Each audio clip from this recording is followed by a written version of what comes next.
ओम शांति। ब्रह्मा कुमारी विद्यालय में पूरे समाज की सेवाओं के लिए पूरे समाज को 20 वर्गों में बांटा हुआ है। हमारी 20 विंग्स हैं, 20 विंग्स हैं। और आज हमारे मंच को जिन्होंने सजाया है, ये हमारे सिक्योरिटी विंग के सभी वरिष्ठ भाई पहुंचे हैं। तो हम सभी पहले तो इस सभा में उनका स्वागत करते हैं। हम उन्हीं के मुखारविंद से सुनेंगे कि कैसे उनका यहाँ पर आना हुआ है। हमारे दीपक भाई, हमारे जलाल भाई, प्रफुल्ल भाई और खास शिव भाई। शिव भाई के तो मैं समझती हूँ बहुत से अनुभव आप सब ने यूट्यूब पर भी सुने होंगे। तो आज एक सुंदर मौका मिला है कि हम सम्मुख उनके मुखारविंद से उनके अनुभव सुनेंगे। वैसे तो बहुत से चैलेंजेस ये विश्व फेस कर रहा है, लेकिन उसमें भी खासकर बढ़ते हुए चैलेंजेस से जो उनका सामना करने में जो सिक्योरिटी विंग मदद करती है, सिक्योरिटी फोर्स मदद करती है, जो डिफेंस पर्सनल जो हेल्प करते हैं, एक बहुत बड़ा उनका योगदान है। उनमें जितना समर्पण भाव है, लेकिन साथ साथ बढ़ता जा रहा है उनकी जवाबदारी जो हम फील करते हैं। जिस प्रकार का माहौल चारों तरफ है, तो डिफेंस पर्सनल्स की बहुत जिम्मेवारी बढ़ती जा रही है। ऐसे में ये हमारा सौभाग्य है कि हमारी सिक्योरिटी विंग उनकी सेवा कर रही है, उनको एम्पावर कर रही है और पूरे भारत भर में अलग अलग स्थानों पर जा कर के जो हमारे जवान हैं उनको सशक्त बना रहे हैं। तो खासकर ऐसे जो ट्रेनिंग प्रोग्राम्स हैं उनको आयोजन करने में हमारी ये जो वर्ग है ये विशेष अग्रगण्य रूप से पार्ट बजा रहा है। सबसे पहले तो मैं दीपक भाई को अनुरोध करूंगी। भाई ज्ञान सरोवर में 2010 से समर्पित हैं। ऐसे तो 22 वर्षों से ज्ञान में हैं और 2010 से सिक्योरिटी विंग का जो ऑफिस है आप संभालते हैं।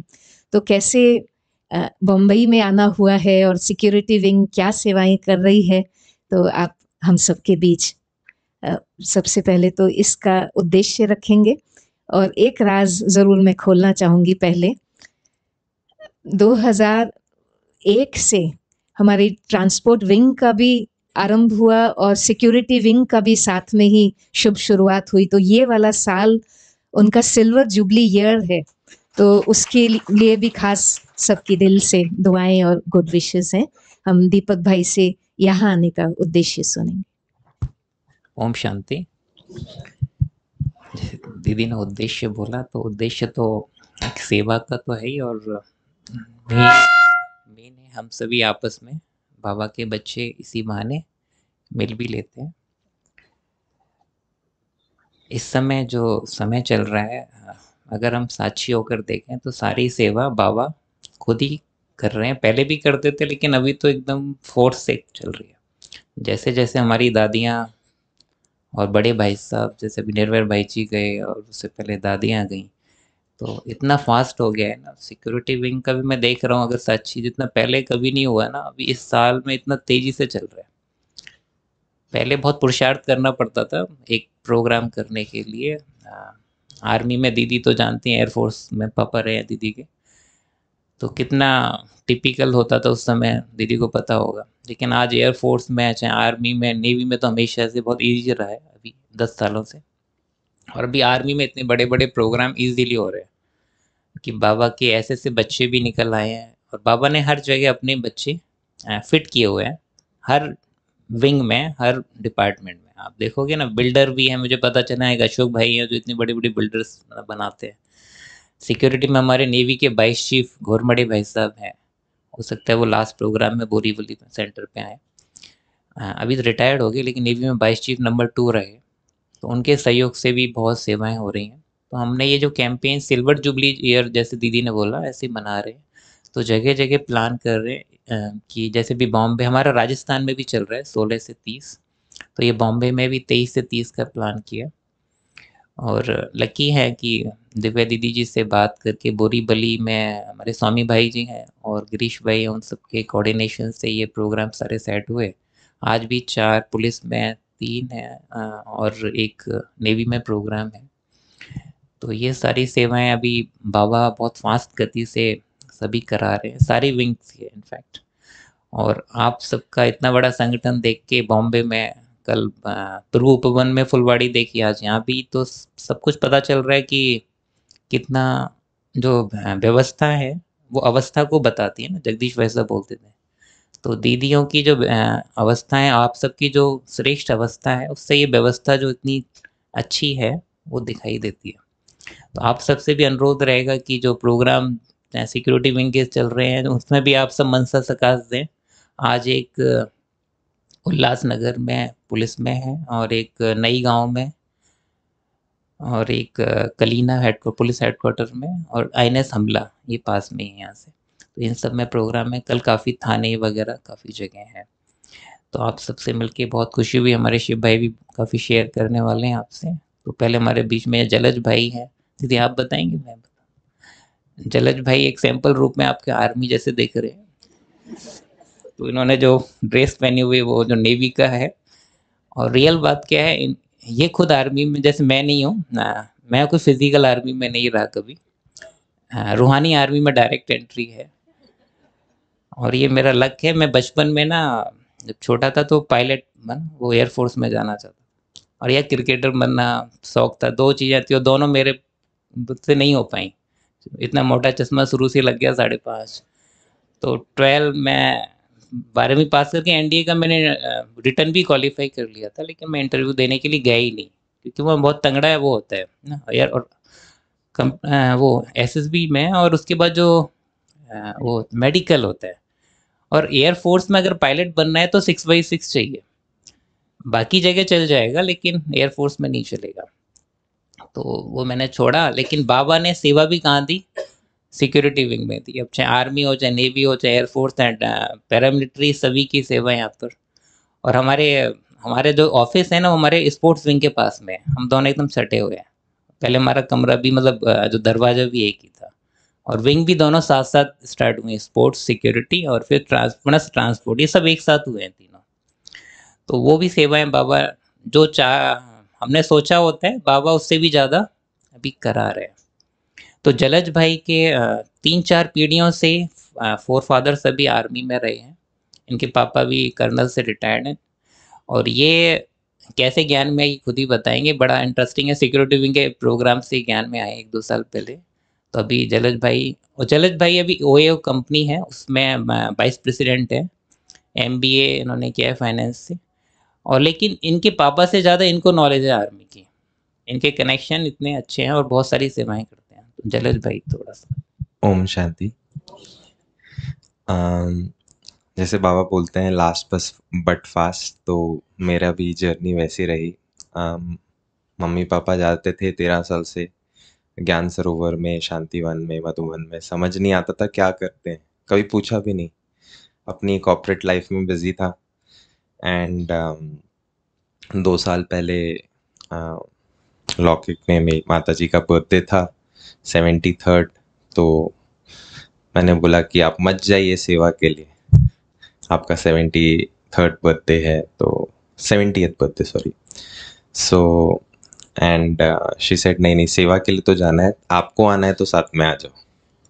And that is how I went to Gyan Sarovar. और तब पता चला, तो दीपक भाई ने फर्स्ट टाइम, मतलब मैं डायरेक्ट ज्ञान सरोवर पहुंचा, कोर्स भी नहीं किया था, वहीं जाके कोर्स भी किया। नीचे डॉक्टर गुप्ता की योगिल ने कोर्स कराया।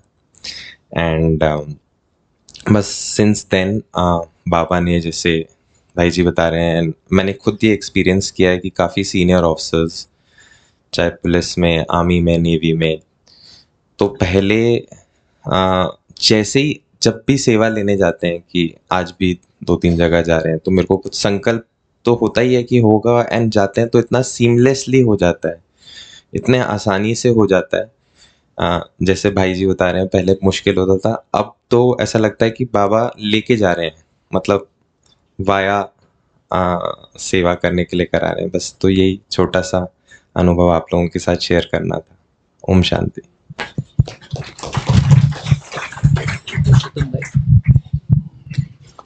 पुरुषोत्तम भाई हमारे बीच हैं और बड़ा प्यारा उनका परिचय है। आप डिफेंस में रॉकेट एंड मिसाइल के इंजीनियर हैं और आप एक अच्छे एचआर ट्रेनर हैं, योगाचार्य हैं, मेमोरी एक्सपर्ट हैं, मोटिवेशनल स्पीकर हैं, ट्रेनर हैं और नेशनल टेनिस प्लेयर हैं। तो एक बहुत बहुमुखी प्रतिभा के धनी वर्सेटाइल पर्सनालिटी हमारे बीच है। सिंगर भी हैं कह रहे भारत के विभिन्न स्थानों पर आपने ट्रेनिंग प्रोग्राम्स जवानों को कराए हैं और आपके जीवन में कला, साहित्य और आध्यात्म का सुंदर समागम है। मैं चाहूंगी प्रफुल्ल भाई हम सब के बीच अपना अनुभव शॉर्ट में शेयर करें। ओम शांति। गुड मॉर्निंग दीदी, आपका बहुत बहुत शुक्रिया। इतना सारा परिचय दे, मैं खुद ही कंफ्यूज हूँ मैं हूँ कौन। बाबा ने बताया कि तुम आत्मा हो, बाकी कुछ नहीं हो। और लौकिक में अभी भी भाई साहब DRDO में हैं और DRDO के जो प्रोजेक्ट्स होते हैं वो ऑर्डिनेंस में उसको प्रैक्टिकली सारे वेपन्स बनाए जाते हैं। आपने नाम सुना होगा अग्नि, आकाश, पिनाका। अभी चंद्रयान 2 जो प्रोजेक्ट हुआ था उसमें जो ऑर्बिट तक पहुंचाने की जो प्रोपेलेंट होता है वो RDX यूज होता है। उस मैन्युफैक्चरिंग यूनिट में भी बाबा ने साथ में रखा था। चंद्रयान 3 में भी था। तो ये तो लौकिक परिचय हो गया। अब 2000 के आसपास में ज्ञान में आए और जैसे ही ज्ञान में आए तुरंत बाबा ने अपने पास रख लिया और 25 साल हो गया। घर में गीता पाठशाला भी है और लौकिक सेवाएं भी चल रही है। स्पष्ट नहीं था, जैसे दीदी ने कहा, नहीं इतना सारा चीज़ें करना क्या है, मुझे कुछ भी पता नहीं था। तो बाबा ने सुंदर दृश्य दिखाया कि एक नदी है और नदी में एक छोटा सा बच्चा माँ के साथ खेल रहा है। तो बच्चा नदी में गिर गया और गिरने के बाद डूबता जा रहा है। तो माँ तो कोशिश कर रही बचाने के लिए, परंतु उतनी एफिशिएंसी नहीं कि माँ बचा ले। तो माँ ने जोर से आवाज़ लगाई और जैसे आवाज़ लगाई तो पास में एक भाई था, किसान था, वो दौड़ के कूदा और कूदने के बाद उस बच्चे को वापस ले आया। तो माँ बहुत अमीर, बहुत साम्राज्ञी, बहुत उनके पास धन संपत्ति। तो जब बच्चे को लेके किसान उसके पास देता है तो माँ क्या करेगी? कितने भी अमीर रहे, रानी भी रहे, क्या करेगी? उसके सामने हाथ जोड़ देगी, झुक देगी। तो ये सीन मुझे ज्ञान में लाया, अर्थात बाबा के अनेक बच्चे डूब रहे हैं और बाबा के कैसे भी बच्चों को किसी भी तरह से अगर हम लोग ज्ञान में ले आए, उनको परिचय दे दिए, तो भगवान कितना ऊंची माँ है फिर भी हमारे सम्मुख वो सम्मान से झुक जाता है कि मेरे बच्चे सेवा कर रहे हैं। तो डूबते हुए को किनारे लेने की जो सेवा, ये हम सभी की है। कोई भले किसी भी विंग से जुड़े हुए हों, भले हम लोग इससे जुड़े हुए हों, क्योंकि ये बॉर्डर्स में जो सेनाएं रहते हैं, भारत में कुल 15 लाख सेनाएं हैं और 15 लाख सेनाओं में पहले ब्रह्मा कुमारी होता क्या उनको पता नहीं था, परंतु इन भाइयों के अथक प्रयास से आज हमको खुद निमंत्रण दे रहे हैं। तो मैं चाहूँगा जलज भाई फोटो लीजिएगा, ताकि हम अकेले नहीं हैं, हमको ऐसा लगेगा हमारी पूरी टीम हमारे साथ है। भले माइक किसी का भी हो, इनका, हमारा नहीं, इनका, फिर कंफ्यूज करेंगे है कौन। तो एक्चुअली हम लोग सभी बॉर्डर्स पे हैं, भारत, पाकिस्तान, म्यांमार, चीन, भूटान, पाकिस्तान, तिब्बत, नेपाल, सब बॉर्डर से घिरा हुआ भारत है। तो उसी तरह हम संगम में क्या है, ये बॉर्डर है जहाँ कलयुग में लोग डूब रहे हैं, हमको पार लगाना है। और सुंदर, मैंने बाहर नाम देखा शांति धाम प्रार्थनालय, तो तुरंत याद आया कि बॉर्डर पे हम लोग हैं, बस जाने वाले ही है शांति धाम। तो सब लोग सेना है, इसका मतलब आप लोग भी कौन है? सेना है। मैं गिनती कर रहा था कि 15 लाख है, वास्तव में 15 लाख नहीं है, 850 करोड़ लोग बॉर्डर पर हैं अभी और सारे युद्ध की घंटी बज चुकी है, सब तैनात हैं। तो सब इतनी युद्ध की तैयारी से युद्ध विराम घोषणा करना और शांति धाम को ले जाना, उसके लिए तो प्रार्थना चाहिए। तो इसलिए हम शांति धाम के प्रार्थनालय भी पहुंच गए सभी। और खासकर हम बहुत जगह जाते हैं और मुरली सब ऐसे गंभीर होकर सुनते हैं, जैसे चप्पल गुम गया हो किसी का। और यहाँ पर देखे तो सब मुस्कुराते हुए मुरली सुन रहे हैं, माना जैसे लोरी सुन रहे हैं। तो सच में आप बाबा के बच्चे और आप दीदी की पालना है। नहीं तो जवान के अटेंशन, मुरली सुन, मुरली खत्म, ओम शांति, वैसे नहीं। तो बहुत प्यार से भी याद प्यार देना है बाबा को, मुस्कुराते हुए दीदियों को सम्मान देना है। और इस जीवन में जो भी अनुभव है, और जैसे भाई साहब ने कहा कि मेरा काम जो है वो शंकर जी का काम है, तो बड़े बड़े मिसाइल्स बनाना और एक साथ एक आत्माओं को मुक्ति देना। तो जब मैन्युफैक्चरिंग यूनिट में मैं जाता हूँ तो बहुत जब बनता है प्रोजेक्ट्स में, तो वहाँ पर मैं ऐसे हाथ रखता हूँ बड़े बड़े बॉम्ब्स के ऊपर और संकल्प करता हूँ कि हे बम, तुम जहाँ पर गिरोगे, जो भी आत्मा तुम्हारे द्वारा शरीर को छोड़ेगा वो खुशी खुशी शरीर छोड़ेगा, बाबा की याद में शरीर छोड़ेगा। क्योंकि उतने मारने का काम कर रहे हैं तो उतने बचाने का भी काम करना पड़ेगा, तो इसलिए दिन रात सेवा में लगे रहते हैं। ओम शांति। Thank you. और अभी कैप्टन शिव सिंह भाई हमारे बीच हैं। आप दिल्ली हरिनगर से हमारे बीच पहुंचे हैं। आप वैसे कुमार हैं और हरिनगर सेंटर पर ही आप रहते हैं। आपके पिताजी ने 1974 में ज्ञान प्राप्त किया था, तो आपने बचपन से ही उनसे ज्ञान लिया है। 1993 में उनके बड़े भाई भी मधुबन घर में समर्पित हुए। आपने 1992 में आर्म्ड फोर्सेस को ज्वाइन किया और 96 में इंडियन नेवी में आपने ज्वाइन किया। और आप वर्तमान समय DRDO जो दिल्ली में हेडक्वार्टर्स है, आप वहाँ पर एडिशनल डायरेक्टर हैं। इंडियन नेवी के अनेक पदों पर आपने सेवा दी है और पूरे भारत भर में जवानों की बहुत सेवा की है, और जिसमें जो हाईएस्ट बैटलफील्ड सियाचिन, वहाँ तक आपने जवानों की सेवा की और ये ट्रेनिंग प्रोग्राम किए हैं। आप बहुत ही प्रखर वक्ता हैं और ये जो सिक्योरिटी विंग है, आप उसके नेशनल कोऑर्डिनेटर हैं। और आज हमें बहुत खुशी है कि आपका लाभ हम सभी को मिलेगा। कैप्टन शिव कुमार भाई। ओम शांति जी। जैसे दीदी ने परिचय बताया, मैं बाकी नौसेना में हूँ और नौसेना का तो सबसे ज़्यादा जो कनेक्शन है वो किसके साथ है? बॉम्बे जैसा के, क्योंकि हमारी सबसे बड़ी फोर्स जो है बॉम्बे में। तो बाबा तो हमारे सब संकल्प साकार करता है। तो मेरी पोस्टिंग 2000 से 2003, जो हमारा सबसे बड़ा एयरक्राफ्ट कैरियर है, लड़ाई का जहाज है, INS विराट, तो मेरी पोस्टिंग उसमें थी। तो 2003 के अंत तक मैं बॉम्बे में था। और उस समय हम सुनते थे, क्योंकि बॉम्बे का समाचार को सुनते रहते थे, तो बोरीवली के बारे में सुनते थे। बोरीवली में ना बहुत स्टूडेंट हैं, उनका कुछ नया बड़ा सेंटर बन रहा है। तो मेरे माइंड में आया कि भाई हमें भी बोरीवली जाना चाहिए, देखना चाहिए। मेरा 2003 के बाद ट्रांसफ़र हो गया। उसके बाद कभी मैं इधर नहीं आया, बॉम्बे में मेरी ट्रांसफ़र नहीं हुई। तो वो संकल्प है ना, बोरीवली ईस्ट और आज बोरीवली वेस्ट मिलाकर पूरा वो संकल्प पूरा हो गया। बहुत अच्छा लगा। तो हम इधर थे बोरीवली, 2 दिन से इधर रह रहे हैं, तो बिल्कुल मिलिट्री स्टाइल है। यहाँ आज आने का नहीं था, ओरिजिनल डायरेक्शन तो था कि हम शायद ट्यूसडे को आएंगे। फिर रात को बड़ी दीदी ने फ़ोन किया, बोला कि आपको यहाँ आना है।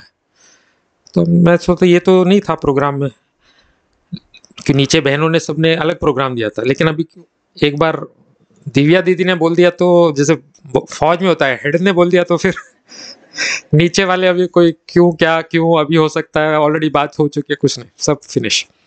तो हमने भी फुल स्टॉप लगा दिया, हाँ यहीं आना है। बहुत सुंदर सेंटर है। अगर उन्होंने बोला आप पूछते हैं भोजन के लिए आप कब आएंगे रात को, हमने बोला 7:45, तो 7:45 नहीं आए तो फोन आ जाएगा टिंग आपका इंतजार कर रहे।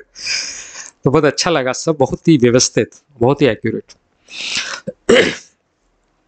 तो ऐसे तो जब मुझे कल दीपक से पूछ रहे थे तो बोला भाई, उन्होंने बोला अनुभव शेयर करो। अब हमारी पूरी जिंदगी में अनुभव ही है और कुछ क्योंकि बाबा के ज्ञान में चलते हैं, बाबा के साथ चलते हैं, तो बाबा बहुत सारे अनुभव कराता है। और क्योंकि एक अलग लाइफ है, मिलिट्री की लाइफ अपनी एक अलग लाइफ होती है, तो वहाँ के अनुभव फिर और अलग होते हैं। बाबा कैसे वैसी परिस्थितियों में भी मदद करता, तो उसका अनुभव है। तो सबसे पहले तो मैं अपने भाग्य का, ऐसे तो बाबा के जो भी बच्चे हैं, हमसे भाग्यशाली कोई है? कोई कभी भी आए, आप इतना पक्का रखो, आज जो हमें भाग्य मिल रहा है वो आने वालों को नहीं मिलेगा। तो हर एक को जब भी ज्ञान में आते हैं बाबा का परिचय मिलता है। कोई समझो अभी 3 साल पहले आया तो उसके मन में ये रहता कि थोड़ा पहले आते तो गुलजार दादी, जानकी दादी, इन लोगों को भी अच्छी तरह से देख लेते। उससे पहले कोई आया तो फिर उनके मन में और कुछ आता, वो दादियों को देख लेते, पहले आते दादी प्रकाश मणि को भी देख लेते। तो हर एक के मन में ये रहता कि थोड़ा और पहले आए होते तो बाबा ने ये कंप्लेंट करने का मुझे मौका नहीं दिया, क्योंकि मेरा लौकिक जन्म हुआ और मेरे पिताजी को ज्ञान मिला, और इसलिए मेरा नाम फिर शिव रख दिया। तो जन्म से ही बाबा के इस ज्ञान में तो हमने कोई मेहनत नहीं की, बाबा के सब कुछ रेडीमेड मिला। और बॉम्बे के साथ ही कनेक्शन था, मेरे पिताजी भी नेवी में थे, तो 1974 में यहाँ एक मेला लगा था कोलाबा में, और उस मेले में मेरे पिताजी को ज्ञान मिला। और उस समय मेरी माँ अपने घर मतलब ननिहाल में था, तो मेरा जन्म वहाँ हुआ और पिताजी को ज्ञान यहाँ मिला। तो उस समय हम लोग छोटे थे तो कोलाबा सेंटर आते थे, और कोलाबा सेंटर बहुत पावरफुल सेंटर था। कोलाबा सेंटर वैसे भी हमारे सबसे पहले बॉम्बे के सबसे ओरिजिनल सेंटर्स में था।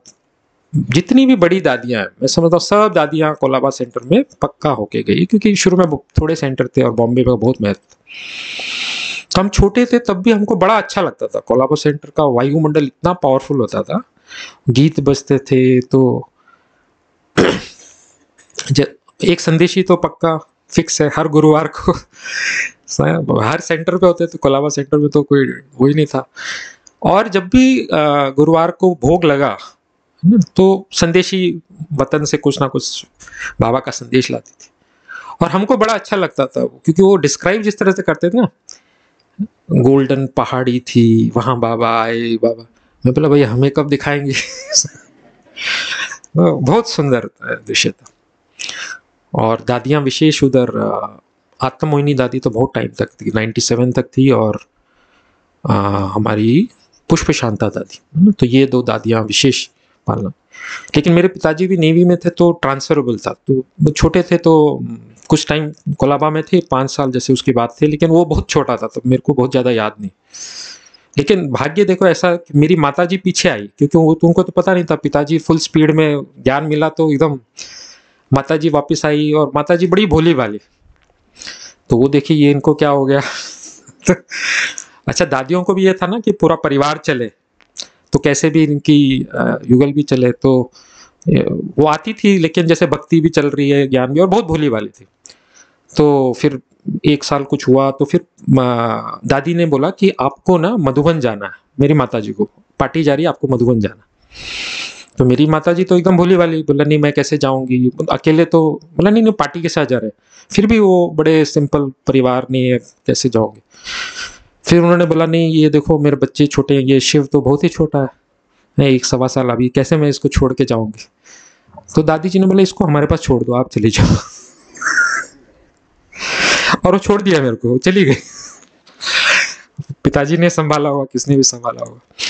लेकिन ऐसे मतलब ये भी बहुत बड़ा भाग्य है कि देखो कोलाबा जैसे सेंटर में इतना पावरफुल।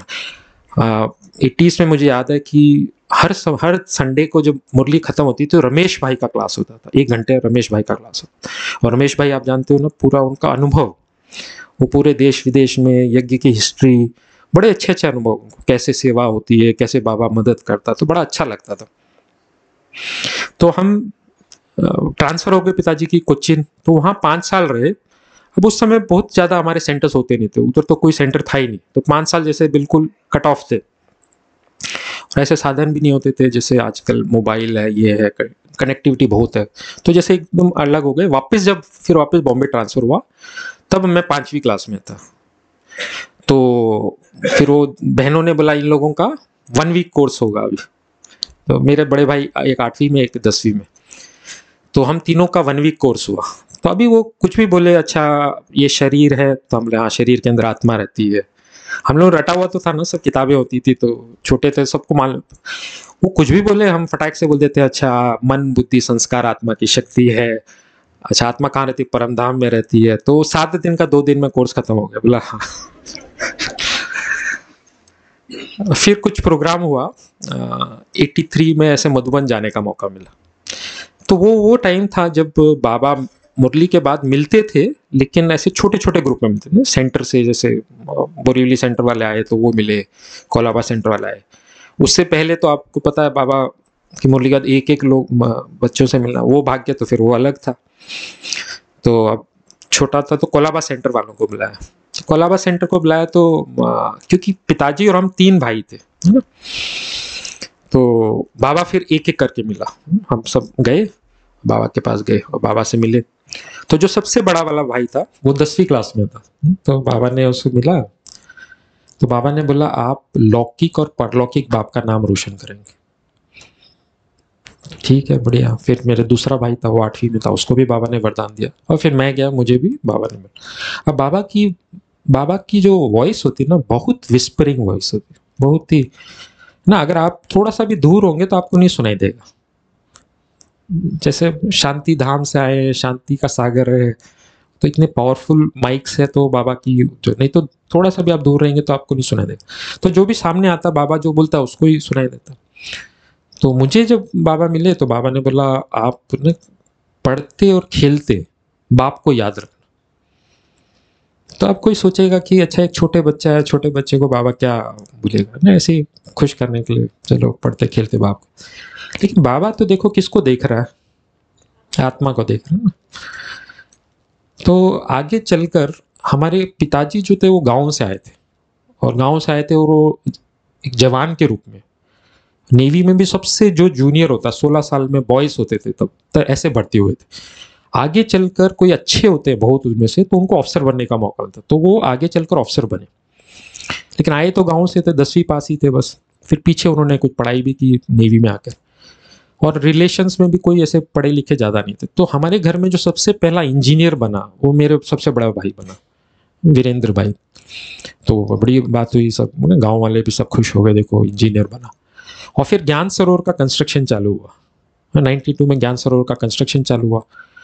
अब वो तो बना ही सिविल इंजीनियर क्यों था, उसको पता था आगे चलकर बाबा के बहुत सारे भवन बनने वाले। तो मेरी सेवा काम आई। खैर वो इंजीनियरिंग कंप्लीट हुई और ज्ञान सरोवर का कंस्ट्रक्शन चालू हुआ। तो उसने बोला घर से कि मैं 1 महीना ज्ञान सरोवर सेवा के लिए जा रहा हूँ। सबने बोला ठीक है भाई, 1 महीना जाओ सेवा करके आओ। उसका 1 महीना अब तक खत्म नहीं हुआ। तो ज्ञान सरोवर में 3 साल लगे, फिर शांतिवन चालू हो गया, फिर ORC में 2 साल चले गए, फिर वो हैदराबाद का शांति सरोवर। तो बाबा का तो एक के बाद एक है ना बनता ही जाता, तो चलते गए। तो अभी बाबा की सेवा में तो नेचुरल है भाई, परलौकिक बाप का नाम भी रोशन कर दिया। मैं ऐसे तो बहुत, क्योंकि ऐसे परिवार में थे तो हम बड़े शांत स्वभाव के थे। आज भी बाबा ने कुछ गुस्से के ऊपर, क्रोध के ऊपर बोला। आज इतने वर्ष हो गए मिलिट्री में, लेकिन ये गाली गलौज मैंने आज तक नहीं थी। नहीं तो मिलिट्री में गाली गलौज के बिना भाषा चलती ही नहीं, उनकी भाषा ही वो है ना, कॉमन भाषा है। तो ड्रामा अनुसार मैं फौज में आया। फौज में कैसा है वो पीछे बताता हूँ। और उसके बाद कई लोग फौज में इसलिए ज्वाइन करते हैं जिनको पढ़ाई लिखाई से ज़्यादा वो नहीं बोलते, पढ़ना लिखना नहीं पड़ेगा तो हम चलो फौज में भर्ती हो जाते। फौज में जितनी पढ़ाई लिखाई होती कहीं नहीं होती, क्योंकि फौज में बहुत सारे कोर्सेस होते हैं, अलग अलग फील्ड में होते हैं, उसके कोर्स होते हैं। तो मैंने देखा उस दिन से आज तक हम पढ़ रही हैं, और खेलना भी एक फौज में ही होता है। स्कूल में तो बाकी जगह सिविल लाइफ में स्कूल कॉलेज के बाद खत्म हो जाता है, फौज में कंपलसरी है, सवेरे जाना है, ये पीटी परेड, वो भागना दौड़ना ये। फौज में जाने के बाद बीएससी भी की, बीटेक भी किया, एमटेक भी किया, फिर वो खत्म होता हमारे वैल्यू एजुकेशन के कोर्सेस, फिर एमबीए, और अभी तो हमारे वो मिलिट्री के कई सारे कोर्स है, डीआरडीओ में तो इधर के बहुत सारे। ये पढ़ाई और खेलना आज तक, अभी कितना, अभी 51 साल होने वाले दीदी बाबा ने उस समय बोला था, आज तक यही चल रहा। अच्छा मजे की बात है, बीच वाला भाई था, वो मेरे से 3 साल बड़ा था, उसको भी बाबा ने वरदान दिया, लेकिन उसको वो वरदान याद नहीं है, तो आज वो ज्ञान में भी नहीं, सहयोगी है लेकिन वो ज्ञान में नहीं। तो देखो बाबा कैसे त्रिकालदर्शी है, हर आत्मा का पाठ क्या है क्या। तो जैसे दीपक भाई ने बोला, वो तो एनडीए उन्होंने कैसे शौक से दिया, क्या दिया, हम तो मिलिट्री के एनवायरनमेंट में थे ना, वो माहौल में तो सभी बच्चे एनडीए के एग्जाम देते। तो एक बड़ी अच्छी बात हुई, जब हम लोग कोचीन में थे, छोटा मैंने बोला ना, उस समय हम लोग वापस बॉम्बे आए, तो कोचीन में था, तो मैं पढ़ाई में जो था ना, जो एकदम लास्ट वाली पार्टी थी। अगर 30 बच्चे हैं क्लास में, तो फर्स्ट से 1 से 10 रैंक वाले अच्छे, 11 से 20 चलो मीडियम, और 21 से 30 वाली पार्टी वो धक्का पास वाली पार्टी। तो मेरे first second third fourth standard में ऐसा था। तो मेरे पिताजी ने बोला कि भाई तुम तो पढ़ाई में ऐसे ही हो, तुम कभी जिंदगी में फर्स्ट सेकंड थर्ड आ गए ना, तुम्हें जो चाहिए मिल जाएगा। हमारे लिए तो असंभव, क्योंकि हम पीछे से फर्स्ट सेकंड आने वाली पार्टी, आगे से कहाँ से आएंगे। लेकिन जब हम वापस बॉम्बे आए 5th स्टैंडर्ड में, मैंने ना हमारा 1 वीक कोर्स हुआ, उसके बाद जब 5th स्टैंडर्ड का रिजल्ट आया तो मैं सीधा फर्स्ट रैंक आ गया। तो अब पिताजी की सारी जायदाद अपने नाम लिखवा सकता हूँ, क्योंकि भाई बोला है। तो उसके बाद पढ़ाई, तो देखो ये भी क्या चमत्कार हुआ मुझे नहीं पता, लेकिन पढ़ाई में फिर उसके बाद एकदम अव्वल। अब जब 12वीं में सब लोग एनडीए का एग्जाम देते, फौज वाले एनवायरनमेंट में एनडीए सबसे प्रेस्टिजियस होता है मिलिट्री में जाने का, तो मैंने भी दिया। मेरे दो बड़े भाई थे, दोनों ने एनडीए का एग्जाम दिया था, दोनों एनडीए के एग्जाम में पास हुए, लेकिन उसके बाद नेक्स्ट स्टेज होता है वो एसएसबी और मेडिकल, उसमें उन्होंने पास नहीं किया, तो वो फौज में नहीं भर्ती हुए। मैंने भी एग्जाम दिया, मैं एग्जाम में फेल हो गया, और फेल हो गया तो मैं फिर 12वीं के बाद, ऐसे तो अच्छे मार्क्स थे तो इंजीनियरिंग ज्वाइन किया, लेकिन मेरे माइंड में ये था कि मेरे 2 बड़े भाई थे वो एग्जाम पास किए, मैं पढ़ाई में उनसे होशियार था और मैंने एग्जाम पास नहीं किया। तो मैंने उसमें अटेम्प्ट तो बहुत होते हैं, तो मैंने बोला नहीं एक और अटेम्प्ट, और वैसे भी वो 6 महीना पहले फॉर्म तो भर ही दिया था। तो मैंने अब बस एग्जाम क्यों दिया, बस ये जिद थी कि वो पास किए तो मुझे भी पास करना, बस उससे ज़्यादा कुछ नहीं था। तो मैंने एग्जाम इस टाइम मैंने बोला नहीं इस टाइम तो पास करना, तो अब थोड़ा सा मैंने एफर्ट डाला, तो मैंने आराम से एग्जाम पास कर लिया। एग्जाम पास कर लिया, फिर उन्होंने एसएसबी के लिए बुलाया, तो मैंने वो एसएसबी भी पास कर लिया। अब अचानक मैं अपने आप को एकेडमी में पाया, 12वीं के बाद एनडीए। और मिलिट्री में जाने के लिए सबसे मुश्किल एंट्री अगर कोई है तो एनडीए की, क्योंकि उसमें 4 साल आप बिल्कुल सारी दुनिया से कट ऑफ और भाग दौड़ बस। मुझे इतना मालूम नहीं था, हल्का सा आइडिया था कि अच्छा ट्रेनिंग होती है, बीएससी की पढ़ाई भी होती है, लेकिन वहाँ का एनवायरनमेंट के बारे में मुझे कुछ नहीं मालूम। अब जब वहाँ गया तब तो मैं एकदम शॉक, मैंने बोला ये कहाँ आ गए तो दुनिया ही अलग, सब कट ऑफ। तो बहुत टाइम पहले 10 दिन तो मैं बस यही सोच रहा था मैं इधर रहूं या चले जाऊं, और छोड़ना भी बहुत बड़ा डिसीजन था। और ऐसे फिर भी मतलब ऐसा समझो मैंने छोड़ दिया था, फिर बाबा ने कुछ टचिंग की, नहीं आपको इधर ही रहना, तो फिर मैंने वो रेसिग्नेशन वापस लिया और मैंने कंटिन्यू किया। अब उधर 4 साल जो उधर की ट्रेनिंग होती है ना, आप कहीं जा सकते हो, ये बाहर भी नहीं जा सकते, और सवेरे से रात तक बस भागना दौड़ना, कोई टाइम नहीं। उधर हर चीज फोर्स से होती है ना, शाम को पढ़ना है तो पूरा यूनिफॉर्म पहन के आपको टेबल स्टैम्प लगा के फिर पढ़ना, पढ़ो या नहीं पढ़ो लेकिन बैठना वैसा है यूनिफॉर्म में। और अब उधर नौकरी तो सबकी लगी हुई है, पढ़ाई का किसी को टेंशन तो है नहीं, तो सब उधर कोई अपने घर में चिट्ठी लिख रहा है, कुछ कर रहा है, वो भी बड़े चुपके। तो मैं उस समय अव्यक्त वानियां जो थी ना 69 से लेके मैं 95 में एकेडमी पास आउट किया, मैं सारी अव्यक्त वाणियाँ पढ़ी, हर दिन मैं अव्यक्त वाणी पढ़ा। और मेरे पास कुछ था नहीं, ये साकार वाणी भी आती नहीं थी आजकल जैसे आती है ना, पहले तो बहुत पीछे आती थी पोस्ट से, और वो भी सेंटर पर ही आती थी। तो और वो मुरली की जो बाइंडर होती है ना अव्यक्त वाणियों की, तो उसके ऊपर भी ब्राउन कवर होना चाहिए, ब्राउन कवर भी एकदम फर्स्ट क्लास, जरा सा भी कटार नहीं होना चाहिए, उधर सब कुछ एकदम। तो आज भी मेरा जो अव्यक्त वाणी उस पर 4-4 ब्राउन कवर लगाए हुए, तो कोई आ रहा होता तो थोड़ा साइड में करके दूसरी किताब ऐसा। तो लेकिन वो 4 साल मुझे लगा जो था ना, ऐसे बाबा क्या होता है कि अगर हम लोग इस परिवार से दूर होते तो धीरे धीरे क्या होता है, कई नहीं होते रोज मुरली सुनने आते, कई होते हैं गुरुवार और रविवार, कई होते हैं सिर्फ गुरुवार भोग भी मिल जाएगा। लेकिन आप जैसे इसे कम करोगे तो क्या होगा, क्योंकि उस साइड तो माया का पूरा फोर्स है ना, या शक्ति तो यहाँ से मिलती है ना, यहाँ का वायुमंडल है, सहयोग मिलता है कोई बात। तो ये देखा गया कि जैसे जैसे आप कम करते हो, आपका कनेक्शन जैसे जैसे परिवार से कम होता है, तो आप धीरे धीरे पुरानी दुनिया में चले जाते। लेकिन बस एक ऐसा केस होता है जो बाबा याद करता, बांधेली माताओं। उनकी क्या विशेषता है, उनको भी बहुत बंधन है, लेकिन उनकी लगन और ज्यादा स्ट्रॉन्ग थी। तो मुझे खुशी है कि हमें तो बांधेली माता वाला इफेक्ट था। अब मुझे लगा कि यार ये तो चलो, ये तो ट्रेनिंग थी जो होती है 4 साल, 95 में मैंने पास आउट किया। अब मैंने बोला अब दुनिया यहाँ की वहाँ हो जाए, हर साल मुझे मधुबन जाना है, बाबा से मिलना। और मैंने कभी नहीं छोड़ा। वो कारगिल का युद्ध हुआ, हमारा पोस्टिंग कहाँ, एयरक्राफ्ट कैरियर में, 3 साल समुद्र, लेकिन हम तो लगे रहते थे। नवंबर से चालू हो जाते थे, बाबा मिलन है, सर छुट्टी सर छुट्टी सर छुट्टी, अप्रैल तक।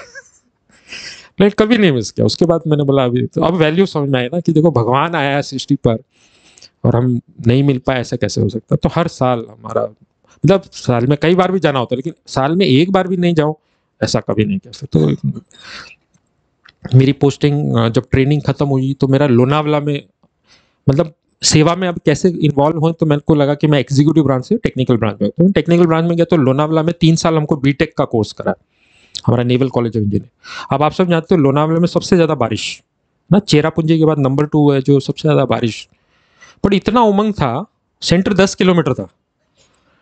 पहले तो मेरे पास कुछ साधन नहीं था, फिर बड़ा ऐसे लोन वोन लेके, तनख्वाह बहुत थोड़ी थी, और स्टाइफन स्टार्ट हुआ था, तो लेके एक स्कूटर खरीदा और 10 किलोमीटर जाना होता था। और बारिश ऐसे होती थी कि आप 2-3 मीटर से ज्यादा देख नहीं सकते, लेकिन हमारा तो कोई दिन मिस नहीं, स्कूटर सेंटर जाना ही और आना ही। तो क्योंकि ये भी देखो वैल्यू पता चलती है तो फिर हम उसको करते। खैर जो मिलिट्री में जो सबसे बड़ा चैलेंज था कि यहाँ करेंगे क्या, सेवा क्या करें। मिलिट्री में रूल्स बहुत ना स्ट्रांग होते हैं, तो उसमें हमारी संस्था को, ब्रह्मा कुमारीज को, एक रिलीजियस ऑर्गेनाइजेशन के रूप में देखते हैं। और कोई भी रिलीजियस ऑर्गेनाइजेशन को मिलिट्री दूर रहती। मिलिट्री बोलते हैं हम सेक्युलर है, कोई भी धर्म को हम ऐसे प्रोत्साहन नहीं कर सकते, ऐसा धर्म के साथ नहीं जुड़ सकते। तो अभी ब्रह्मा कुमारी से एक धार्मिक संस्था है या नहीं है, धार्मिक संस्था है या नहीं। तो ऐसे हमारे अशोक गाबा जी हमारे चेयरपर्सन है, ऐसी कोई डिस्कशन था, कोई दूसरे साइड को पता नहीं कोई ब्रिगेडियर कोई रैंक था, तो ऐसे पूछा तो भाई साहब ने बोला नहीं ऐसे तो हम लोग स्पिरिचुअल ऑर्गेनाइजेशन है। तो उन्होंने उनका बैच में तो लक्ष्मी नारायण था बड़ा सा, बोला ये लक्ष्मी नारायण आप बोलते अब रिलीजियस नहीं हो। अब दुनिया में तो देखो इसको तो धार्मिक संस्था ही समझेंगे ना, वो तो फर्क भी नहीं समझते रिलीजन और स्पिरिचुअलिटी का। तो ये जस्टिफाई करना बड़ा मुश्किल है। तो फिर बहुत युक्ति से हम लोग ब्रह्मा कुमारी शब्द यूज करते थे, राजयोग एजुकेशन और सिक्योरिटी सर्विसेज विंग, और ऐसे करके क्योंकि सेवा करनी है तो उस तरह से शुरू किया। और ये हमारे अशोक भाई जी की हिम्मत थी शुरू में ना, जब कोई वो मिलिट्री में कैसे करे सेवा, तो उन्होंने हिम्मत रखी नहीं हमको सेवा करनी है कैसे भी करनी। तो जो पर्सनल चैलेंज था वो तो मैंने बोला एक बार ऑफिसर बन गए तो फिर तो हमारे हाथ में थोड़ा बहुत तो था, हालांकि बहुत जूनियर थे लेकिन कई चीज़ें थी। मैं शुरू में याद है मेरे को अभी भोजन के लिए क्या करें, तो भोजन बनाए तो रूम होता जो हम लोग एकोमोडेशन तो वैसे ही होता था, जो शुरू के कमीशन होने के बाद जो स्थान मिला। अब खाना बनाना भी नहीं आता, खाना बनाने का परमिशन भी नहीं है, और मिलिट्री में तो अलाउड भी नहीं होता ऐसा। तो फिर भी मैंने बोला नहीं नहीं कुछ करना पड़ेगा, तो सिलेंडर लेकर आए रूम में, और वो बीच बीच में इंस्पेक्शन होता था, तो वो सिलेंडर को भी खटिया के नीचे छुपा देते थे। अच्छा, टाइम कम होता था। अगर आप कुछ बनाओगे, जल्दी बनाने के लिए क्या बनाना होता, कुकर में बनाओ। अब कुकर थोड़ी देर के बाद क्या करेगा, पी करके आवाज। तो क्या करे माता है, वो उसको अवॉइड करने के लिए पकड़े जाएंगे ना, फिर क्या करना चाहिए, सीटी निकाल जाए, टाइम ज्यादा लगेगा ना दीदी। तो जब वो सीटी करता था ना, तो हम म्यूजिक सिस्टम फुल स्पीड करते थे, उसके अंदर उसको दबा, काफी टाइम हो सकता क्या। फिर आगे चलकर बोलते ये तो काम चलेगा नहीं, तो अभी घर चाहिए। अभी घर कैसे, फौज का घर का नाम है मैरिड क्वार्टर्स, उसका नाम ही मैरिड क्वार्टर्स। मैरिड हो तो क्वार्टर है, मैरिड नहीं है तो क्वार्टर नहीं है। हम मैरिड नहीं है लेकिन क्वार्टर चाहिए, क्या करें। तो फिर थोड़ा युक्ति किया कि भाई हमारी माता जी हमारे साथ रहते, अब वो लोग क्या फौज में परमिशन देते ना, तो 6 महीने के लिए देते परमिशन, और वो भी जब माता जी रहती है। हमारी माता जी तो रहती नहीं, फिर भी हम भाई आ जाओ शुरू में 2 हफ्ते तो तो कोई यूनिट में जाते थे, परमिशन लिया, माता जी आई, 2 हफ्ता रही, माता जी तो चली गई, तो हमको घर मिल गया, किचन है, कुछ कुछ तो कर सकते।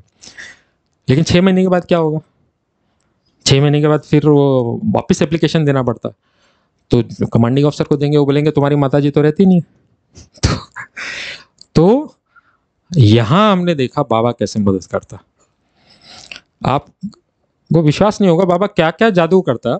एक ऐसे यूनिट थी, उसका सीओ बहुत, मतलब मेरे को परमिशन मिली हुई थी, 3 महीना हुआ, कमांडिंग ऑफिसर बदल गया। अब नया कमांडिंग ऑफिसर बिल्कुल कड़क बोला, तो मेरे को सबने बोला जब तेरा 6 महीने का हो जाएगा, 3 महीने के बाद खत्म होगा, उसके बाद ये कमांडिंग ऑफिसर तो कभी परमिशन देगा नहीं, तो क्या करें। तो मैंने बोला भाई हम क्या कर सकते हैं। तो जैसे जैसे टाइम होता गया, 3 महीना नजदीक आने लगा, तो अचानक वो कमांडिंग ऑफिसर का स्टाफ ऑफिसर ने मेरे को फ़ोन किया, बोला सर कमांडिंग ऑफिसर की माँ वो आजकल आई हुई है, वो थोड़ी एजड है, भक्ति पूजा करती है, तो उनका यहाँ दिल नहीं लग रहा। वो तो सीओ के घर में रहती है, उनका तो बड़ा हाउस होता है। आपकी कुछ किताब आती, मेरी ज्ञानामृत आती थी पोस्ट से, तो पोस्ट आती तो उनको भी दिखता होगा, तो बोला कि आपकी कोई ऐसे धार्मिक किताब आती है, क्या आप वो थोड़ा दे सकते हैं, तो हम सीओ साहब की माँ को देंगे, तो जिससे कि उनका दिल लगा रहे। मुझे खुशी थी, मैंने दी जरूर, तो मैंने खूब सारी ज्ञानामृत दी। फिर थोड़ी देर के बाद वो आया कि उनकी माँ आपसे मिलना चाहती है। ठीक है, तो मैं मिले, वो शिव की भक्त थी, बहुत अच्छा वो कविता विता लिखती थी, काफ़ी 70 से ऊपर साल की होगी। तो जब उनसे मिला मैं, तो उन्होंने कहा कि ये जो पढ़ा मैंने, लेकिन ये क्या है। तो मैंने कहा ये आध्यात्मिकता और इसका 7 दिन का कोर्स होता। तो उन्होंने बोला आप 7 दिन का कोर्स कराएंगे मुझे। बोला हाँ कराएंगे। तो मैं फिर रोज उनके घर जाता था, तो अब उनके बहुत सारे प्रश्न थे, 7 दिन का 15 दिन हो गया। खैर कैसे कैसे उनका कोर्स खत्म हुआ। अब यहाँ तक वो हमारा 3 महीने का टाइम भी खत्म हो गया। तो अब हमको वापस चिट्ठी लिखनी है, एप्लीकेशन रिन्यू करना है। तो हमने एप्लीकेशन वापस दी। अब वो कमांडिंग ऑफिसर के पास एप्लीकेशन गई। अब कमांडिंग ऑफिसर देगा या नहीं देगा मुझे। कमांडिंग ऑफिसर कितना भी खतरनाक हो, उसकी माँ उसकी गुरु, मैं उसका गुरु, मेरे ऊपर सदगुरु। तो कमांडिंग ऑफिसर है। हाँ। अब आप सोचेंगे ये चलो एक तुक्का लग गया इसका ना, हो जाता कभी। आज कितने साल हो गए, मैं 23 साल से ऊपर हो गए, कितने स्थान मैंने बदले, कितने 6-6 महीने की कहानी हुई। भगवान ने आज तक मेरा घर नहीं छीना। तो अब मैं हर एक की कहानी सुनाऊं तो वैसे भी टाइम कितना दी थी, 8 बजे। तो नहीं, बाबा इतनी मदद करता ना, आप विश्वास नहीं करेंगे। फिर भी इससे जुड़ा एक और तो बता देता हूँ। एक ऐसी जगह था, 15 घर 15 ऑफिसर, मुझे भी मिला हुआ, बहुत अच्छी बात। 3 महीना पहले एक ट्रांसफर ऑर्डर आता। हमारे यहाँ ट्रांसफर 3 महीना पहले आपको ऑर्डर मिलता है, जिससे कि आपके पास सारी तैयारी करो जब। तो एक ऑर्डर आया कि एक और ऑफिसर आ रहा है। अब कितने ऑफिसर हो गए, 16, घर कितने, 15। मुझे बुलाया गया, जो नंबर 2 100 2IC बोलते हैं, वो आया, वो उसने बुलाया, बोला शिव सिंह देखो, आपने घर लिया था, मांगा था, हमने घर दिया था, लेकिन अब एक व्यक्ति आ रहा है, उसकी फैमिली है और उसका अधिकार है, तो मैंने कहा नहीं सर वो मेरी माँ रहती है। बोला हमको पता है कोई माँ नहीं रहती और जब माँ आएगी आपको बढ़िया सा गेस्ट रूम दे देंगे, कोई फिक्र नहीं करो। तो मैं क्या करूँ, तो थोड़ा बहुत वो वहाँ हुआ किया, लेकिन वो माना नहीं। और बात भी सही थी, वो दूसरा आ रहा था, उसकी तो फैमिली थी। तो फिर तो वो बिल्कुल 15 दिन बच गए, 10 दिन बच गए, 7 दिन बच गए। अब मैंने पैकिंग चालू कर दी, अब तो कोई चारा ही नहीं। तो 7 दिन बचे तो ऐसे ब्लॉक होता है ना मेरा फ्लैट और बगल में एक और फ्लैट, जुड़े हुए 2 ऐसे होते, बंगले टाइप होते हैं। तो मेरे बगल वाला उसके मतलब जैसे ही दरवाजा खोला, सवेरे हम लोग को पीटी जाना होता है, तो एक बड़ा सा ट्रक खड़ा है, और बड़ा ट्रक खड़ा है, और वो जो मेरा दूसरा ऑफिसर था, मेरा सीनियर था, वो एकदम टेंशन में, वो टेंशन में पूरी पैकिंग कर रहा है, ये कर रहा है, वो लोड करा रहा सामान। मैं बोला सर क्या हो गया? बोला यार पता नहीं क्या हुआ, दिल्ली से आदेश आया 7 दिन के अंदर मुझे दिल्ली रिपोर्ट करना। बाकी सबको 3 महीने का टाइम दिया, इसको कितना दिया? तो 7 दिन में क्या हुआ, एक घर खाली हो गया, तो हमारा घर बच गया। तो बाबा ना क्या नहीं करके बाबा मदद करता रहता। लेकिन अभी सबसे इंपॉर्टेंट सेवाओं में क्या करें, सिक्योरिटी विंग की। तो अभी अशोक भाई जो इसके विशेष ये थे, तो वो मेरे को बचपन से जानते थे। तो जब 2001 में ये विंग बनी, तो उन्होंने कहा भाई हमको ऐसे व्यक्ति चाहिए जो मिलिट्री में भी ऑफिसर है, ज्ञान में भी है, और ये विंग नई बन रही है, यहाँ तो बहुत चैलेंज है। तो मैंने बोला जरूर भाई साहब, हमको तो खुशी होगी। क्योंकि मेरे को याद है मैं 97-98 में एक बार मैंने ये मांगा था, कोई अपना प्रोग्राम था, बाबा मिलन था क्या था, मैं छुट्टी मांगी थी, मेरी छुट्टी साइन हुई, पीछे उनको पता चला ये ब्रह्मा कुमारी पे जा रहा है।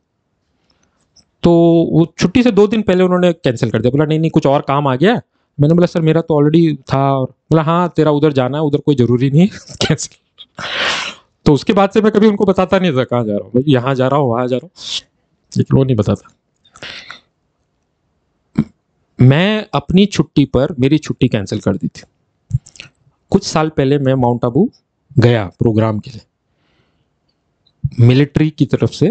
अभी देखो परिवर्तन क्या हुआ, एक बार मैंने अपनी छुट्टी पे, मिलिट्री ने मेरे को मना किया, इस बार मिलिट्री ने मुझे ऑफिशियल ड्यूटी पर प्लेन का टिकट देकर सरकारी खर्चे पर बोला माउंट आबू जाओ और कोर्स अटेंड करके आओ। तो देखो किस समय कोई चीज असंभव लगती थी हमको, तो मेरे को खुद को लगता था। हमारे अशोक भाई जो इसके चेयरपर्सन थे ना, जब ये विंग की बात पहली बार आई तो वो ही मना करते थे, बोलते मैंने फौज देखी है, मैं एयरफोर्स में अफसर रहा हूँ, कोई नहीं पूछेगा इधर, है ना, तो ये विंग की कोई जरूरत नहीं। तो हमारे अपने जगदीश भाई, ये सारी इन्वेंशन जगदीश भाई की प्रेरणा थी, नहीं सिक्योरिटी विंग भी बननी है, तब ये विंग बनी। तो देखो हम लोगों को तो असंभव लगता था कि ये क्या, मिलिट्री में तो कोई पूछेगा ही नहीं, लेकिन फिर हमने देखा कैसे मिलिट्री में सेवा हुई, और बहुत वंडरफुल बाबा कैसे मदद करता था, क्या करता था। और बाबा को जब जरूरत होती थी तो बाबा उस हिसाब से, ये दुनिया में बाबा को कुछ करना क्या बड़ी बात है। तो शुरू में मेरे को याद है अशोक भाई के साथ कर्नल सत्ती और मैं, हम दोनों की विशेषता कि हम दोनों ऑफिसर थे, दोनों कुमार थे, और दोनों ज्ञान में, मतलब मिलिट्री में आने से पहले ज्ञान में आए हुए थे। बाकी लोग क्या मिलिट्री में आते हैं फिर पीछे ज्ञान मिलता। तो हम दोनों भाई साहब के साथ थे शुरू से। तो 2013 से बाबा को सेवाओं को बढ़ाना था, तो 2013 में कर्नल सत्ती थे कश्मीर में और मैं था कन्याकुमारी में, उसकी पोस्टिंग वहां मेरी यहाँ। 2013 में बाबा ने दोनों को उठा के दिल्ली में डाल दिया।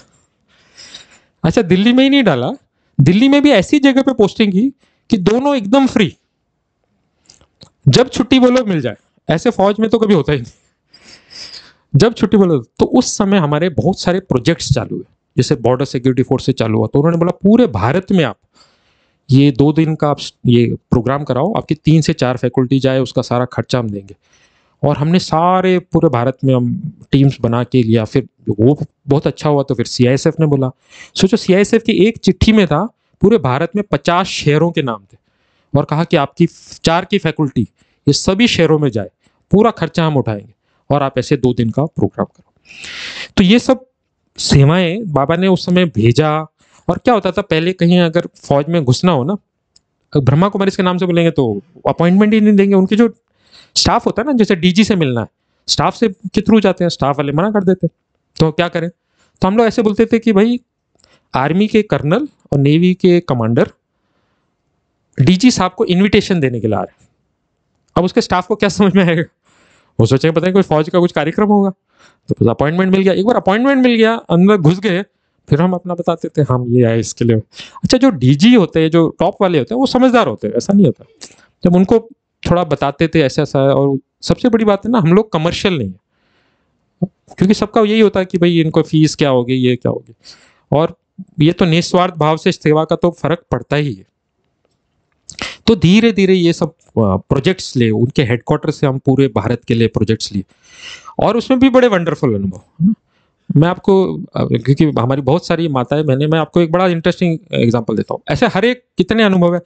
एक पैरामिलिट्री के जब हमने किए ना, सब पैरामिलिट्री के हुए, सबसे बड़ी पैरामिलिट्री जो हमारी सीआरपीएफ है, सेंट्रल रिजर्व पुलिस फोर्स, वो सबसे बड़ी पैरामिलिट्री। यहाँ हम कितना भी कोशिश करें, लेकिन हमको वो मौका ही नहीं देते, या तो मिल नहीं पाते, या मिलते हैं तो वो डीजी मना नहीं करता। डीजी भी कभी एक आध बार उसने थोड़ा सा इशारा दिया, तो उसके नीचे कोई ट्रेनिंग वाला कोई आईजी था, उसने मना कर दिया।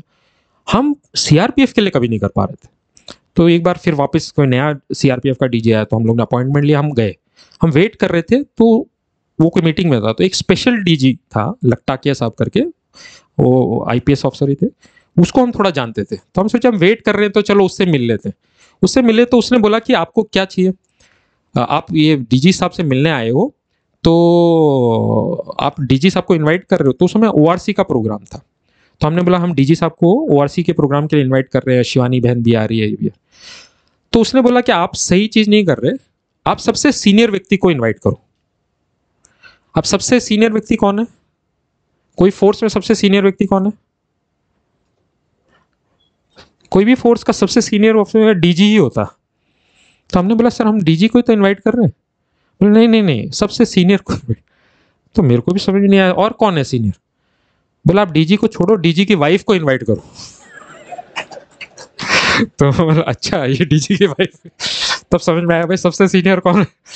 तो बोला भाई वाइफ को हम कैसे, डीजी का तो ऑफिस होता है, स्टाफ होता है, अपॉइंटमेंट लेंगे, वाइफ को तो हम थोड़ी जानते। बोलते आप नहीं जानते, मैं तो जानता हूँ ना, मेरी वाइफ और वो तो सहेलियाँ है ना, तो मैं आपको बताता हूँ। हमें तो उसने फ़ोन लगाया, तो दोनों वो कोई प्रोग्राम में थे, तो उसकी वाइफ से बात हुई, तो उसकी वाइफ को फ़ोन पे नहीं समझ में आया। बोला आप मेरे घर में आके बताएंगे क्या है प्रोग्राम। तो हम अगले दिन उसके घर में गए, और घर में गए, डीजी वो डॉक्टर थी, सीआरपीएफ के डीजी की वाइफ थी। तो हमने ऐसे ऐसे कहा ओआरसी का प्रोग्राम है। तो उसने कहा कि देखो हम लोग पूना में हैं, उसी दिन सवेरे लैंड कर रहे, हम वहाँ से ओआरसी का ये प्रोग्राम में आ सकते, मुझे इच्छा है, मैं शिवानी बहन का सुनती भी हूँ, लेकिन मेरी आपसे एक रिक्वेस्ट है। बोला क्या रिक्वेस्ट है? बोला आपको ना मेरे साथ मेरे पति के लिए भी परमिशन देनी होगी कि वो भी आ सके साथ। तो बोला जरूर मैडम, आप डीजी साहब को साथ में लेकर। तो डीजी साहब भी आए, और बहुत बड़ा, उसके बाद उन्होंने पूरे सीआरपीएफ के लिए प्रोग्राम कराया। तो कौन निमित्त बनी? बहन।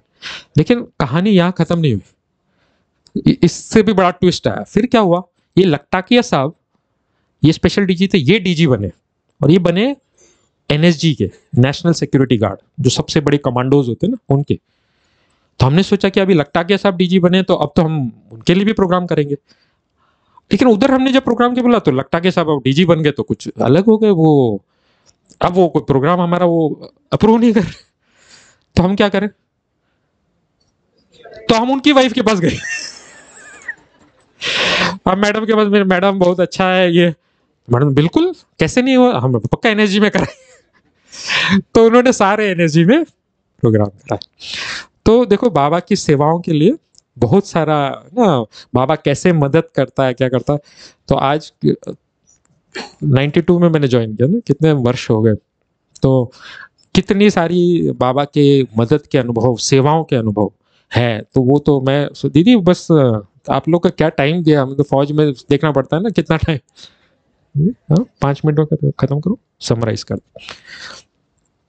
तो क्योंकि आपको स्पेशल अचानक कल का ऑर्डर मिला, शायद आप लोग सब पहुंचे हो। तो बहुत अच्छा नहीं, बाबा की सेवाएं जो दीपक भाई हमारे बता रहे थे, पहले जो जो चीजें मुश्किल लगती थी ना, आज वो बहुत आसान हो गई।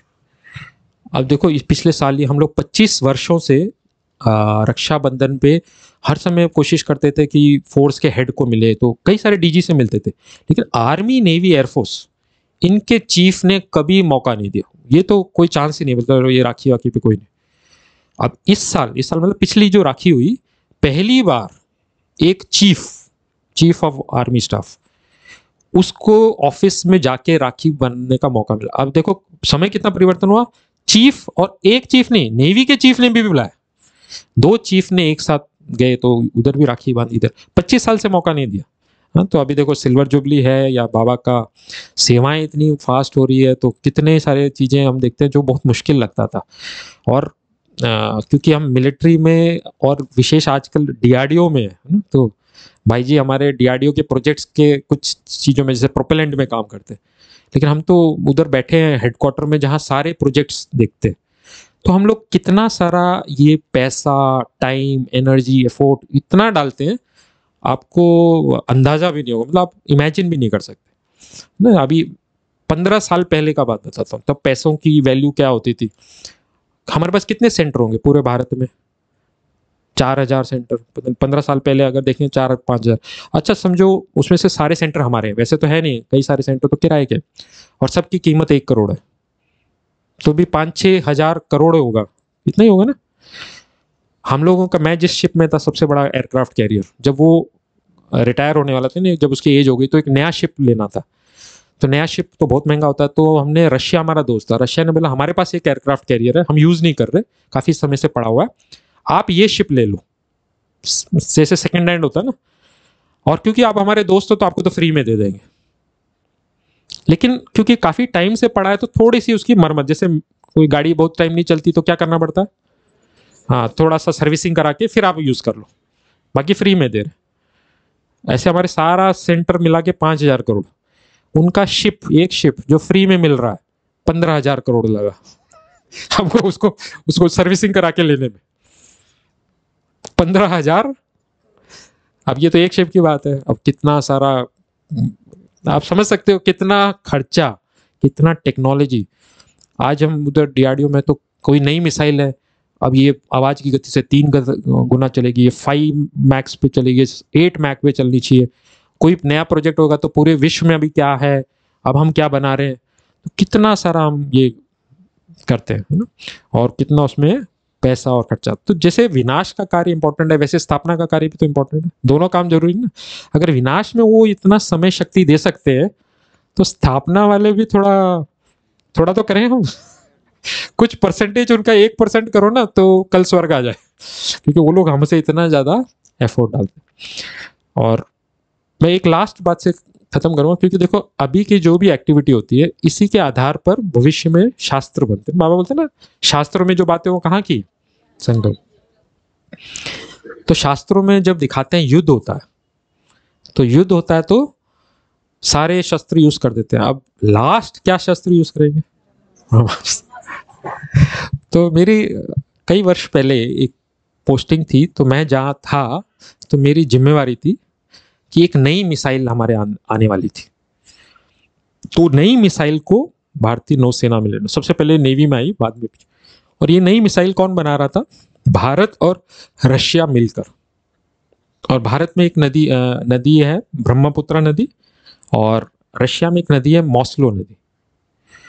तो ब्रह्मपुत्र और मॉस्लो, तो दोनों मिलाकर ब्रह्मोस मिसाइल, हाँ सुना आप लोगों ने ब्रह्मोस मिसाइल? तो ब्रह्मोस मिसाइल पहली बार नेवी में आ रही थी, और वो उसको नेवी में लाने की जिम्मेवारी मेरी थी, क्योंकि मैं उस समय, मेरी अपॉइंटमेंट वो था। तो जब वो ब्रह्मोस मिसाइल को देखा, और उस समय वो ऐसी मिसाइल थी जो आवाज की गति से 3 गुना तेज चलती थी, और उस मिसाइल का कोई तोड़ नहीं था, मतलब एक बार वो गई तो उसको कोई घिरा नहीं सकता था, उस मैक पे चलती थी। तो जब ब्रह्मोस मिसाइल आ रही थी, तो मेरे माइंड में क्या आया, अब क्या आ गया, ब्रह्मास्त्र। ब्रह्मास्त्र आने का मतलब क्या होता है, समय का। तो अभी आप सबको क्या लगता है, अभी समय कितना है? अब सब चली गए, दादियां सब एडवांस पार्टी चली गई। जितना बाबा ने जब यज्ञ बनाया ना, तो एक टीम बनाई, क्योंकि इनसे पूरा ये स्थापना का कार्य करना। वो स्थापना का कार्य बाबा भी चला गया, मतलब अभी आज की डेट में वैसे तो आते नहीं है बाबा। तो अब क्या समझते हैं, अभी कितना टाइम चलेगा? और विनाश की सब तैयारी और सब चीज बटन पर है ना। आप ये मत सोचो कि कोई जो न्यूक्लियर बॉम्ब्स है ना, वो सारे बटन पर है। बटन पर क्यों है? क्योंकि अमेरिका और रशिया में अगर मैं सोचूं कि मैं अभी तैयारी करूंगा, उसने मेरे पर आक्रमण किया, मैं तैयारी करूंगा, तो तैयारी करते करते मैं खत्म हो जाऊंगा।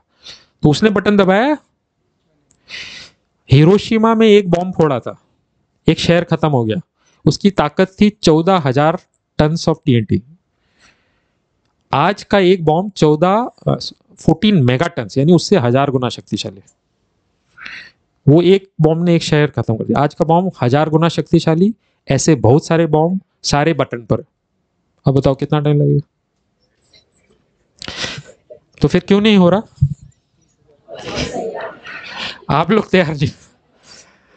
स्थापना वाले भी हो ना, विनाश भी करते और पुराना घर भी खत्म कर दे, नया घर भी नहीं बनाया तो बीच में लटक जाएगा। तो लेकिन फिर भी कितना टाइम तक चलेगा भाई? बाबा भी बोलता है भाई मैं ऐसे कब तक आप बोलते रहेंगे, हम वेट करते रहेंगे। नहीं। एक टाइम के बाद फिर बाबा भी बोलेगा भाई अब टू लेट, अभी तो टू लेट भी हो गया, टू लेट होने वाला अभी।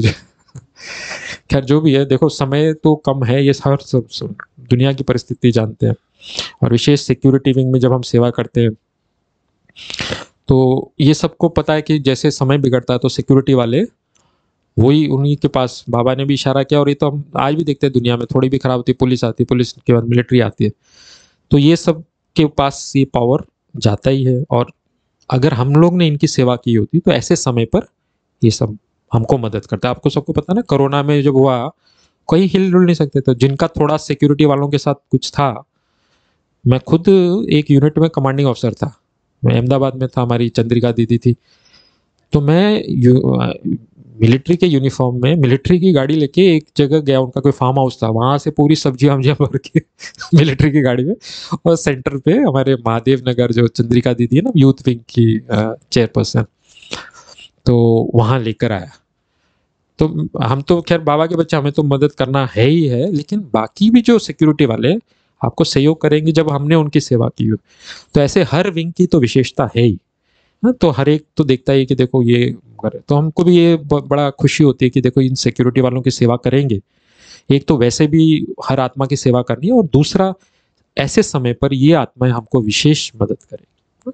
बाकी तो बहुत सारी अनुभव हैं, लेकिन अभी के लिए इतना। फिर हमारे बाकी भी आएंगे दीदी, हमारे दूसरी पार्टी है, कर्नल सती है, एक हमारे इंस्पेक्टर संजीव भाई है ना, वो इससे भी अच्छे अच्छे अनुभव सुनाएंगे।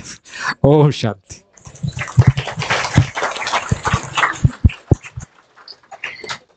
हम सभी हमारे अनमोल रत्नों का बहुत बहुत शुक्रिया करते हैं, धन्यवाद करते हैं जो समय निकाल कर आए। कमाल है बाबा की और कमाल है इन भाइयों की जो बाबा का ज्ञान सब तक पहुंचाया। दिल से हर एक के प्रति खूब खूब आभार और दुआएं। एक बार तालियों से हम इनका भी सम्मान करते हैं। ओम शांति।